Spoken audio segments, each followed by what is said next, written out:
संग सतगुरु माता सुदीक्षा सविंदर हरदेव जी के पावन पवित्र चरणों में ध्यान जोड़ते हुए प्यार से कहना धन्यवाद और प्यार से कहना धन्यवाद। सत्संगत आप सभी संत महात्मा 1 घंटे से इस हरि निरंकार परमात्मा ईश्वर खुदा काल पुरख भाई गुरु गॉड फादर जीसस जिसे अनेकों नाम से संसार में मानते हैं और आप इसको जानकर मानते हैं, इसकी इबादत बंदगी गीतों के माध्यम से या विचारों के माध्यम से आप अभी कर रहे थे। कितने खुश नसीब हैं हम, परमात्मा हाजिर नाजिर मिला और इसकी इबादत बंदगी करने को भी हमें मिल रही है। सत्संगत कबीरदास जी कहते हैं, एक घड़ी आदि से बुनियाद तुलसी संगत साधकी। तुलसीदास जी कहते हैं, एक घड़ी आदि से बुनियाद तुलसी संगत साधकी कटे कोट अपराध। कि सत्संगत हम गुरु की कृपा हुई हमारे ऊपर और गुरु ने इस विराट के साथ इस आत्मा का कनेक्शन जोड़ दिया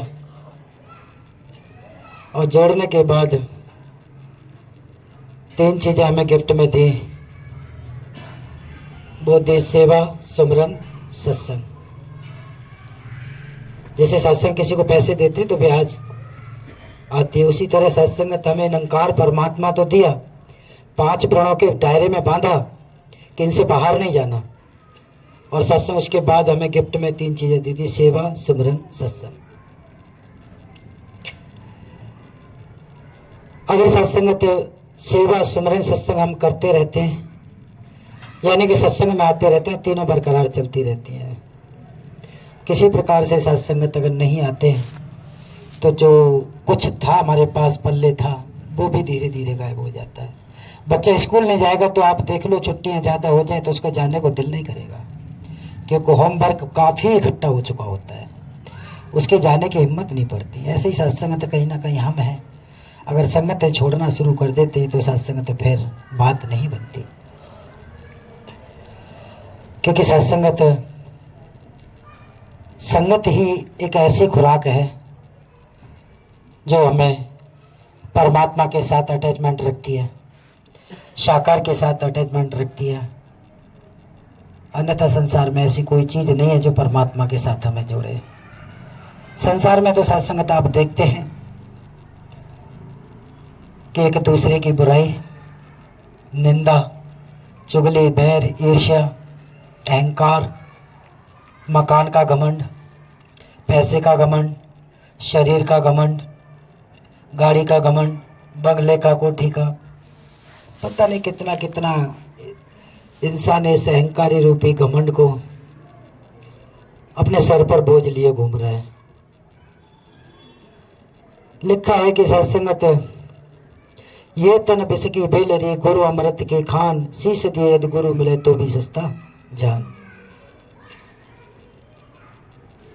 ये तन बिसकी बेलरी, ये जो शरीर है इसमें इतने बेकार हैं कि सत्संग बेकारों से भरा हुआ पड़ा है। पहली बात तो सत्संग परमात्मा जब इस नश्वर संसार में भेजता है तो बिल्कुल अपने जैसा भेजता है, कोरे कागज की तरह, बिल्कुल कोरा कागज होता है उस समय। तो जैसे कोरा कागज हो जाए, जो आप लिख दोगे वही लिखा होगा। ऐसे सत्संग बच्चा पैदा होता है तब भी वो सत्संग कोरे कागज की तरह होता है।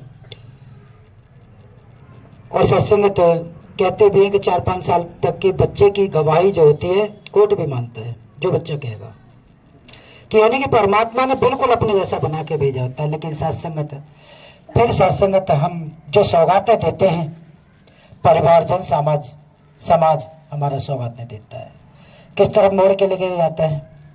माया की तरफ। झूठ बोलना सीख जाते हैं, किसी के पैसे छीनना सीख जाते हैं, किसी के माल को हड़पना सीख जाते हैं, झूठ बोलना सीख जाते हैं, अहंकार आना शुरू हो जाता है, मैं तो बहुत पैसे वाला हूँ।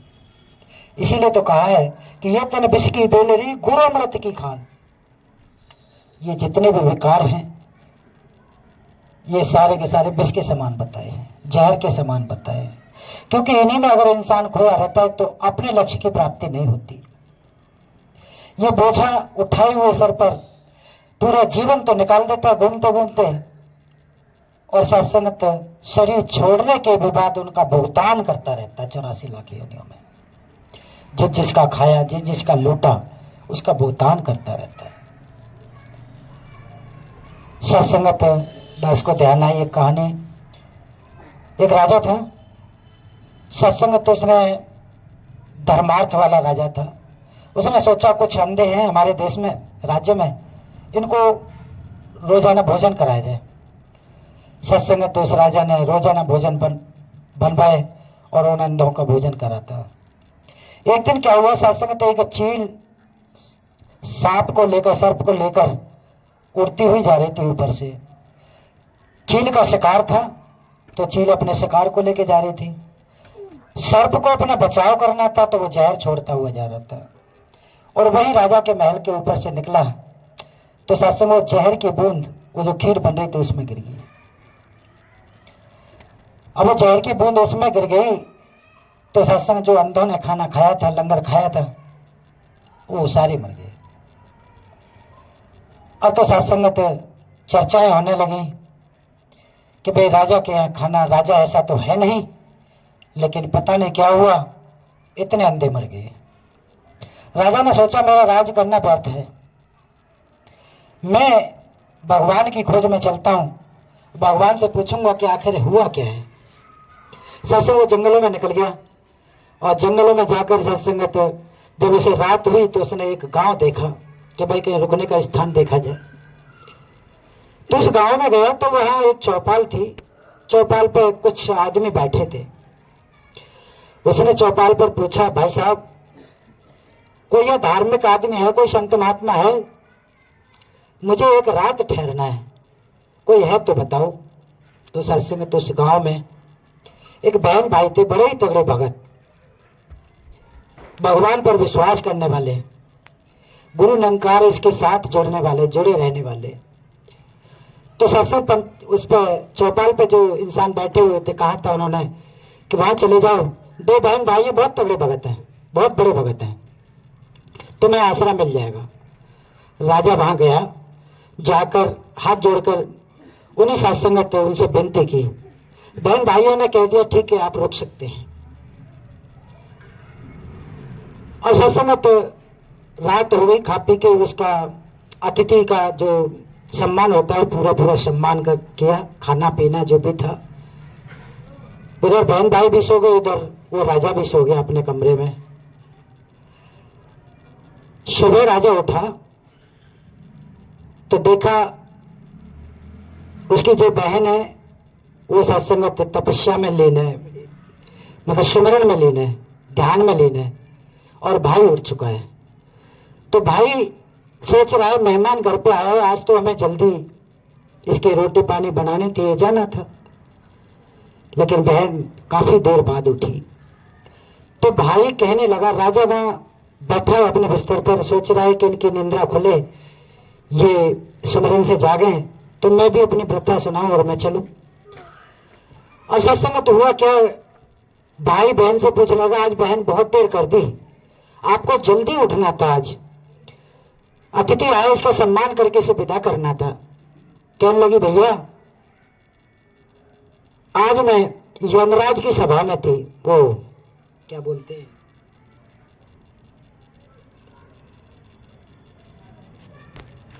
सत्संग प्यार से कहना, दंडनकार जी, मैं धर्मराज की सभा में थी और वहां एक न्याय हो रहा था।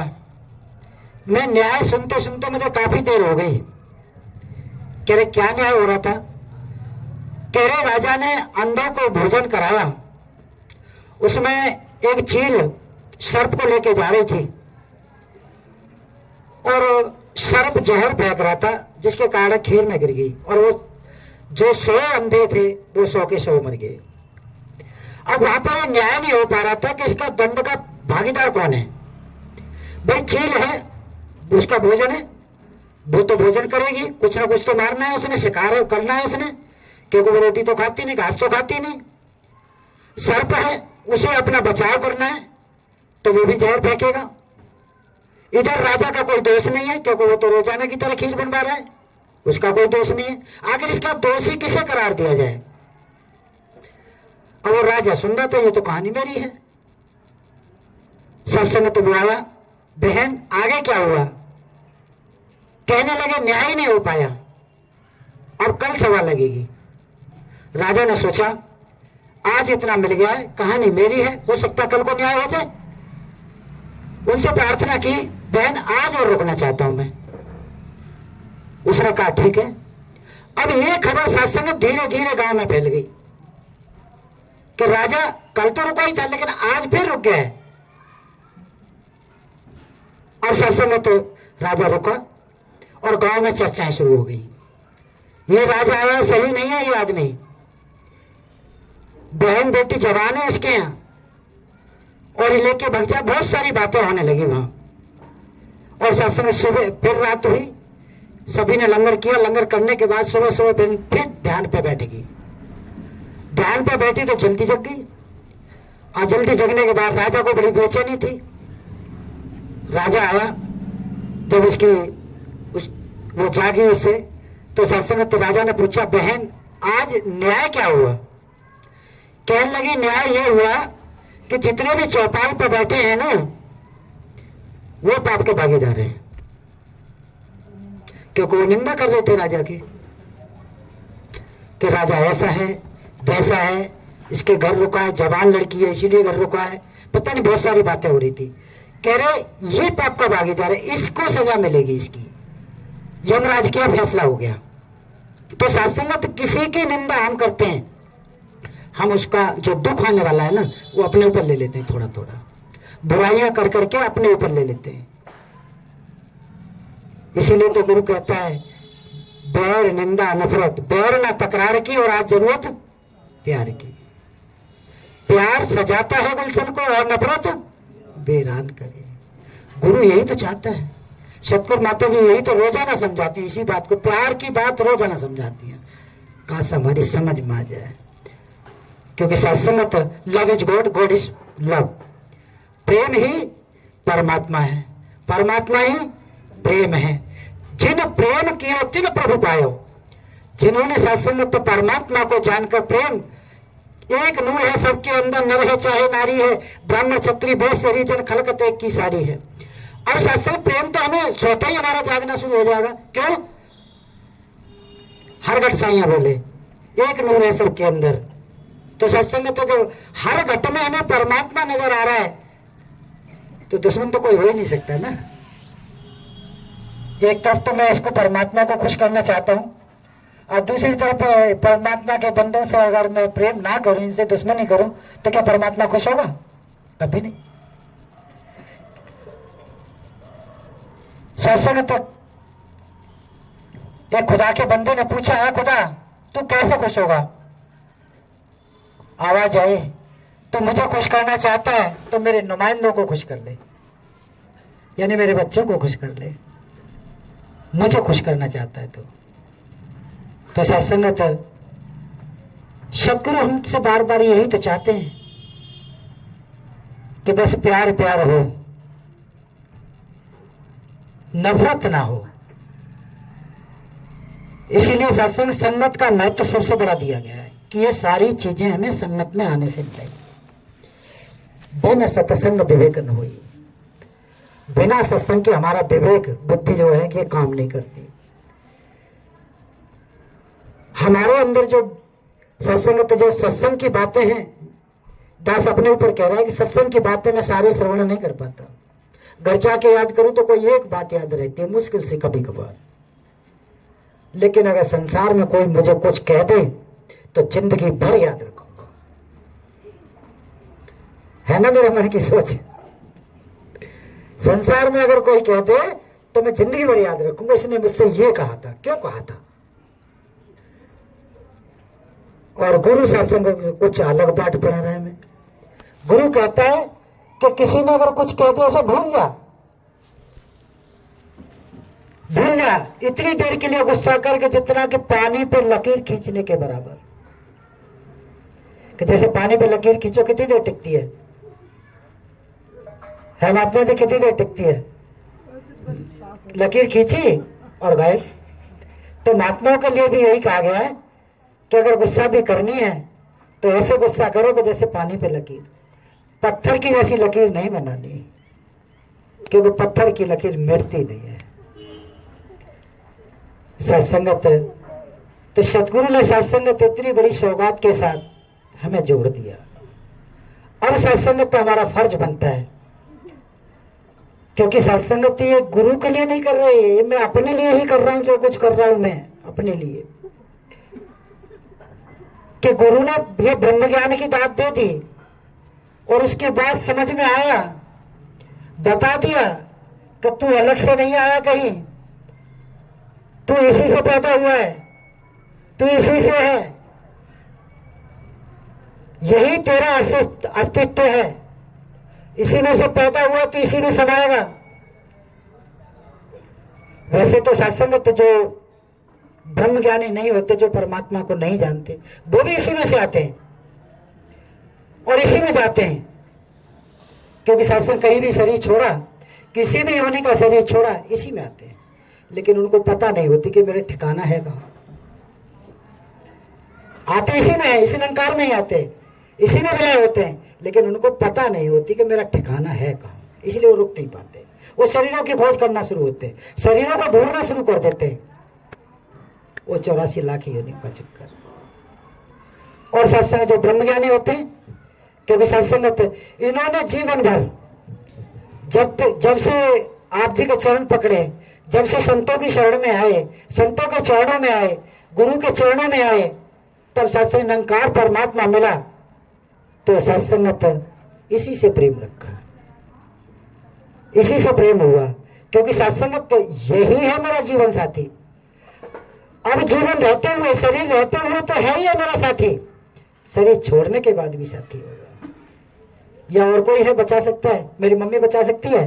नहीं। मेरे पिताजी बचा सकते हैं? नहीं। मेरा भाई बचा सकता है? नहीं। मेरी पत्नी बचा सकती है? नहीं। बिल्कुल कोई भी नहीं बचा सकता। बेटी, बेटा, कुटुंब, कबीले, कोई न संगी साथी है, कोई नहीं बचा सकता। हमें बचा सकता है तो एक निरंकार परमात्मा। गुरु ने सत्संग में अमर बनाने के लिए ये परमात्मा दिया है, अमर हो जाओ। शरीर क्या, शरीर तो आना है, जाना है। जो चीज धरती पर सत्संग तो जन्म लिया, जिस चीज ने भी जन्म लिया है, कोई भी चीज हो XYZ, उसका मरण तो निश्चित है। लेकिन मैं अजन्मा हूं, मैं कभी मरा नहीं, मैं कभी पैदा नहीं हुआ। और जिस चीज का जन्म नहीं, उसका मरना कैसा? जिससे सत्संगत ऐसे ही परमात्मा है, ये भी कभी जन्मा नहीं है। इसे मुसलमान सिख भाई हमारे अकाल पुरख कहते हैं। इसे अकाल पुरख का ही मतलब होता है जिसका कभी काल ना आया हो। मुसलमान भाई कहते हैं इसे खुदा, खुदा का मतलब यह है जो खुद आया है, इसे कोई लाने वाला नहीं है। हिंदू भाई कहते हैं रमा हुआ राम, जो कड़क कड़ व्यापक परमात्मा है। तो सत्संगत ये ऐसी सत्ता है कि सत्संग खुद ही है, ये इसे कोई लाने वाला नहीं है, कोई भी लाने वाला नहीं है और ना कोई ले जाने वाला। जब सत्संग दुनिया नहीं थी तब भी ये मौजूद था। दुनिया है, इसने बना दी है, फिर भी ये मौजूद है। और किसी तरह से इसने इस दुनिया को मिटा दिया तब भी ये मौजूद ही रहेगा। तो सत्संग तो ये ऐसे परमात्मा के साथ, ऐसे आपका अस्तित्व के साथ आपके रूह का मिलन कराया है, ताकि आपका ये 84 लाख योनियों का आवागमन है, इससे निजात पाई जाए। क्योंकि सत्संग 84 लाख कहने में तो 1 सेकंड नहीं लगती, 1 सेकंड लग जाती होगी ज्यादा ज्यादा, 84 लाख योनियां। लेकिन सत्संग जब भ्रमण होता है ना, और जब वो हमें कर्मों की सजाएं मिलती हैं, शायद उस समय ये याद आता होगा तो पता नहीं मैंने कौन सा कर्म किया। हालांकि भाषाएं अलग है, हम नहीं समझ पाते, लेकिन अपने मन के अंदर जब उन्हें पीड़ा होती होगी तब तो एहसास होता होगा। हम रास्ते पर जाते हैं, सत्संग कितनी चींटियों के हाथ पैर तोड़ते हुए जाते होंगे, मेरे ख्याल से कितनी तो मर भी जाती होंगी। वो पीड़ा तो उनको भी होती है, वो डॉक्टर के पास तो नहीं जा सकती। सजा मिल रही है उन्हें। इसीलिए सत्संग इन्हीं योनियों से बचाने के लिए समय समय पर निरंकार परमात्मा ये साकार में प्रकट होता है। वो चौपाई भी आती है कि जब जब हो धर्म की हानि, बाढ़े असुर अधम अभिमानी, तब तब राम मनुज तन धरहि, भक्त हेतु बहु लीला करहि। कि जब जब भी धर्म की हानि, धर्म कोई चाहे जो 4 धर्मों में बताया गया है संसार में, वो धर्म नहीं है। मानवता की हानि, जब जब हो धर्म की हानि, मानवता की हानि, इंसानियत की हानि, भाईचारे की हानि, प्यार की हानि जब जब भी होते, जब ये निरंकार परमात्मा साकार रूप में प्रकट होता है। भक्त हेतु बहु लीला करहि। भक्त हेतु, ये भक्तों के लिए भक्तों के लिए आता है, प्रकट होता है। और जो अपनी यारी प्यारी रूह है उन्हें अपने साथ जोड़ लेता है, साथ जोड़ लेता है। यहां भगवान श्री कृष्ण सत्संग, अर्जुन कह रहा है भगवान श्री कृष्ण से, प्रभु जो आपको पत्थरों में कोई तो आपकी पत्थरों की पूजा करता है, कोई पेड़ों की पूजा करता है। भगवान श्री कृष्ण कह रहे कि मुझे पत्थर पूजता है तो मैं पत्थर बन जाता हूं, पेड़ पूजता है तो मैं पेड़ बन जाता हूं, गंगा यमुना पूजता है तो मैं वहां पे गंगा यमुना का रूप ले लेता हूं। मुझे जिस रूप में भी भगत पूजता है मैं वही बन जाता हूं। तो अर्जुन ने फिर पूछा, तो प्रभु आपको सबसे प्यारा भगत कौन है? कह रहे मुझे सारे प्यारे हैं। कह रहे नहीं, कोई तो एक ऐसा भगत प्यारा होगा जो सबसे ज्यादा प्रिय हो। कहने लगे मुझे वो भगत सबसे प्रिय है जो इस मेरे विराट रूप को जानकर मेरे हुक्मों अनुसार भक्ति करता है, मुझे अपने आप को समर्पण कर देता है, मुझे अपने आप को समर्पण कर देता है। ऐसे भगत को मैं अपने आप को समर्पण कर देता हूं। मैं उस भगत का भगत बन जाता हूं। मैं उसके 24 घंटा इर्द गिर्द रहता हूं। मैं उसकी रक्षा करता हूं हर समय। तो सत्संगत सतगुरु माता जी भी तो यही कह रही है कि ये तो आपके इर्द गिर्द बिल्कुल पहरा दे रहा है। अगर भूल कहीं होती तो मेरी होती है, भूल कहीं है तो मेरी है। सत्संगत एक राजा जा रहा था,